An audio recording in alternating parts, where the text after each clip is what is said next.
Hi everyone, आज हम history of computer पढ़ेंगे।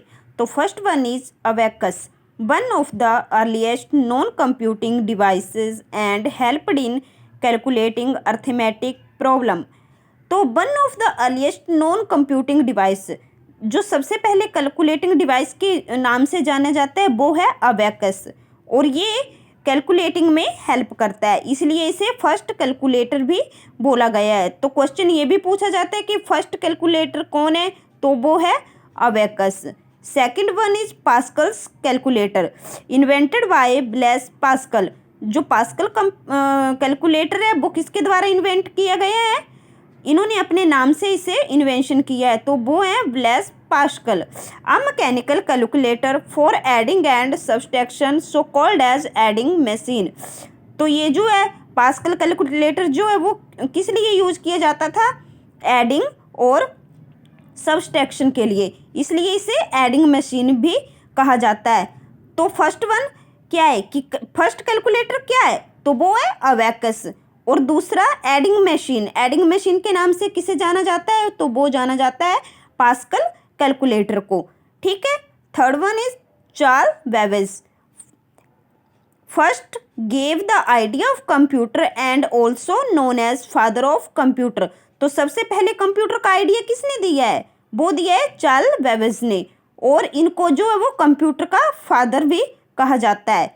ठीक है। आगे है Ada Lovelace, first algorithm creator and also known as first programmer. तो फर्स्ट प्रोग्रामर के नाम से किसे जाना जाता है? एडा लवलेस को। फर्स्ट आइडिया जो वो कंप्यूटर का चार्ल्स बेबेज ने दिया, और उसमें प्रोग्रामर किसने दिए? एडा लवलेस ने। ठीक है। आगे Charles Babbage invented two main computing system. Charles Babbage ने जो है वो मेन सिस्टम को इन्वेंट किया है। फर्स्ट है डिफरेंस इंजन, जो इन्होंने इन्वेंशन किया है 1820 में, और सेकंड है एनालिटिकल इंजन, जो इन्वेंट किया है 1837 में। Difference engine design to tabulate polynomial functions, इन्होंने इसे जो है वो पोलिनोमियल फंक्शन के लिए डिजाइन किया है। और सेकंड है analytical engine use to calculate the numerical value of trigonometric function of any formula. जो भी कैलकुलेशन के लिए फॉर्मूलेस वगैरह है, उसके लिए एनालिटिकल इंजन को 1837 में चार्ल्स बेबेज के द्वारा इन्वेंशन किया गया है। अभी उस टाइम क्या था कि मतलब बहुत ज़्यादा ये थे, ये एक्सपेंसिव थे, तो इतना पैसा नहीं होता था, तो ये जो है वो प्रॉपर तरीके से इन्वेंट नहीं हो पाए, और इनको जो है वो वहीं पे रोक दिया गया। और फिर 1910 में हेनरी बेबेज ने जो वो एनालिटिकल इंजन का आधा पार्ट जो वो इन्वेंट किया। हेनरी बेबेज जो है वो चार्ल्स बेबेज के सन हैं। आगे हम जनरेशन ऑफ कंप्यूटर पढ़ेंगे। तो first one is first generation. First generation का टाइम था 1940 टू 1958। तो इसके क्या क्या मेजर ये हैं? First generation computer were highly electronic, use vacuum tubes to store instruction, magnetic drums use for storage, computers are of enormous size, less accuracy, expensive, not for commercial use, lot of electricity required, relied on low level programming language। तो first generation के computer जो वो highly electronic थे, मतलब इसके लिए बहुत ज़्यादा इलेक्ट्रिसिटी की ज़रूरत थी। सेकंड वन वैक्यूम ट्यूब का यूज होता था। तो इसमें क्वेश्चन यही पूछा जाता है मेनली कि फर्स्ट जनरेशन में किसका यूज हुआ है, तो वो हुआ है वैक्यूम ट्यूब का। और इसकी स्टोरेज के लिए किसका यूज हुआ है? मैग्नेटिक ड्रम्स का। ठीक है। Computers are of enormous size, इसका साइज जो था वो नॉर्मल नहीं था, इसका वेट 30 टन था। अब 30 टन वेट होगा तो आप खुद ही आइडिया लगा लो कि इनका साइज कितना ह्यूज होगा। लेस एक्यूरेसी, एक्सपेंसिव, मतलब बहुत महंगे थे। Not for commercial use, commercial use नहीं हो पाता था इनका। लॉट ऑफ इलेक्ट्रिसिटी रिक्वायर्ड, बहुत ज़्यादा इलेक्ट्रिसिटी की ज़रूरत पड़ती थी। आगे relied on low level programme language, हम जो वो दो ही लैंग्वेज जानते हैं, हिंदी और अंग्रेजी, हम इसी में अपनी इनपुट देते हैं ना, और कंप्यूटर की अपनी लैंग्वेज होती है। कंप्यूटर की कौन सी लैंग्वेज होती है? तो वो होती है बाइनरी लैंग्वेज, मतलब 0 to 1 के फॉर्म में यूज होती है। ठीक है, अब एग्जाम्पल, फर्स्ट जनरेशन के कौन कौन के कंप्यूटर हैं? ENIAC। तो ये जो है एनिक, इसकी जो है वो फुल फॉर्म मतलब एब्रीवेशन तो पूछी जाती है, तो इसकी एब्रीवेशन आना जो वो बहुत ज़रूरी है। ENIAC, electronic numerical integrator and computer. तो इसे फर्स्ट इलेक्ट्रॉनिक कंप्यूटर भी कहा जाता है, इसलिए ये इंपॉर्टेंट है। तो क्वेश्चन ये भी पूछते हैं कि फर्स्ट इलेक्ट्रॉनिक कंप्यूटर कौन है? तो वो है एनिक। ठीक है, आगे है IBM 650 EDSAC। इसकी एब्रीवेशन है electronic delay storage automatic computer. आगे है IBM 701। आगे है यूनिवैक, यूनिवर्सल ऑटोमेटिक कंप्यूटर। ये जो है वो फर्स्ट कॉमर्शियल कंप्यूटर है। फर्स्ट इलेक्ट्रॉनिक कंप्यूटर जो है वो एनिक है और फर्स्ट कॉमर्शियल कंप्यूटर जो है वो यूनिवैक है। ठीक है, आगे है second generation 1958 to 1964। Use of transistor in place of vacuum tube, magnetic core as storage medium, small size, fast, efficient and reliable, still costly, not for commercial use, less electricity but esteem huge amount of heat, based of high level programming language।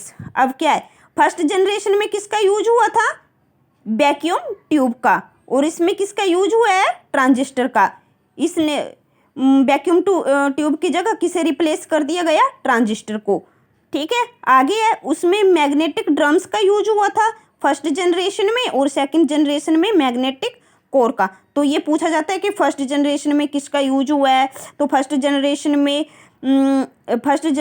में vacuum tube का और second generation में transistor का। ठीक है, और उसमें magnetic drums का और इसमें मैग्नेटिक कोर का। स्मॉल साइज, उसकी कंपैरिजन में इसका स्मॉल जो है साइज जो है वो स्मॉल है।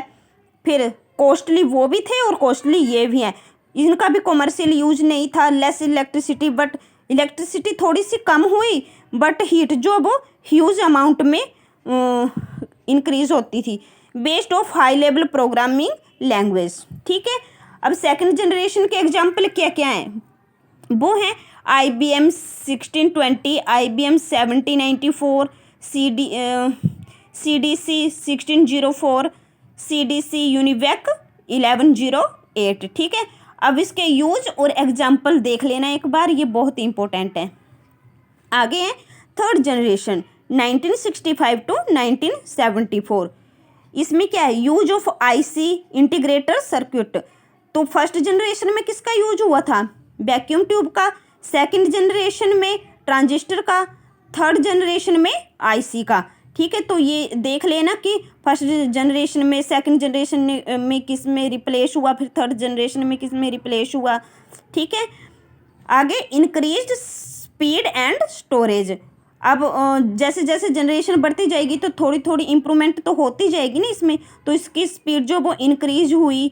स्मॉल साइज एंड चीपर, वो क्या थे? ह्यूज साइज के थे, तो ये क्या है? Small size, less maintenance, commercial use. अब ये पूछा जाएगा कि कौन सी जनरेशन में कॉमर्शियल यूज हुआ है इसका? तो कौन सी जनरेशन में हुआ है? थर्ड जनरेशन में।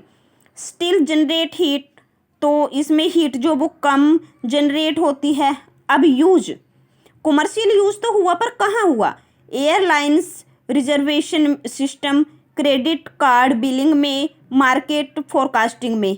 ठीक है, आगे एग्जाम्पल, थर्ड जनरेशन कंप्यूटर के एग्जाम्पल कौन कौन से हैं? IBM system 360, NCR 395, Honeywell 6000। ठीक है, अब फर्स्ट जनरेशन में किसका यूज हुआ? वैक्यूम ट्यूब का। सेकंड जनरेशन में ट्रांजिस्टर का, और थर्ड जनरेशन में IC का, इंटीग्रेटर सर्किट का। आगे है fourth generation, use of IC, इसमें भी इंटीग्रेटर सर्किट का यूज हुआ है, पर कौन कौन सा? LSI, VLSI। LSI मतलब लार्ज स्केल इंटीग्रेटर सर्किट और very large scale integrator circuit, ठीक है, इसकी एब्रीविएशन बहुत जरूरी है, एक बार देख लेना। By using LSI technology micro processor was produced. अब इसमें सबसे इम्पोर्टेंट ये है कि ये पूछा जाता है कि कौन सी जनरेशन में माइक्रो प्रोसेसर या मतलब माइक्रो कंप्यूटर का यूज हुआ है, तो वो है 4th जनरेशन। स्मॉल साइज, अब जैसे जैसे जनरेशन इंक्रीज होती जाएगी तो वैसे वैसे इसमें इम्प्रूवमेंट भी होती जाएगी, तो इसका स्मॉल क्या वो इसका साइज जो वो स्मॉल हो गया। More speed and storage, cheap, less heat, अब इसमें हीट जो वो बहुत कम जनरेट होती है। आगे everyday products such as vehicle, microwaves, ये सब जो वो इसके एग्जाम्पल्स हैं। आगे एप्लीकेशन, मतलब कहाँ कहाँ अप्लाई हुआ, फंड में, ट्रांसफ़र में, होम कंप्यूटर जो है ये 4th जनरेशन के हैं। एग्जाम्पल्स IBM PC XT, ये जो वो माइक्रो कंप्यूटर है। MC मतलब micro computer. Apple, Honeywell series, Cray 1, Cray XMP, ये जो है MC माइक्रो कंप्यूटर। IBM जो वो माइक्रो कंप्यूटर है और क्रे 1 और क्रे XMP जो वो सुपर कंप्यूटर के एग्जाम्पल है। तो ये कौन सी जनरेशन में है, 4th जनरेशन में। आगे है 5th जनरेशन, जो प्रेजेंट और बियॉन्ड, मतलब जो आज की और जो आने वाला समय है वो कौन सा है, 5th जनरेशन का। तो इसमें क्या है, less complex programming, based on artificial intelligence, based on ULSI, cheap and compatible, आगे पोर्टेबल, लेस कॉम्प्लेक्स प्रोग्रामिंग। अब 5th जनरेशन जो आज का समय है, वो तो आपको पता ही होगा कि हम आजकल क्या क्या यूज करते हैं। PC मतलब पर्सनल कंप्यूटर जो भी होते हैं, desktop, laptop, mobile, ultra book, Chrome book, ये सभी जो है वो 5th जनरेशन के एग्जाम्पल हैं। तो सबसे पहले आपको मतलब ये पता होना चाहिए कि 1st जनरेशन में किसका यूज हुआ है, वैक्यूम ट्यूब का। 2nd जनरेशन में ट्रांजिस्टर का। 3rd जनरेशन में IC का। 4th जनरेशन में LSI, VLSI और 5th जनरेशन में ULSI, ultra large scale integrator. यहाँ तक समझा गया? Thank you.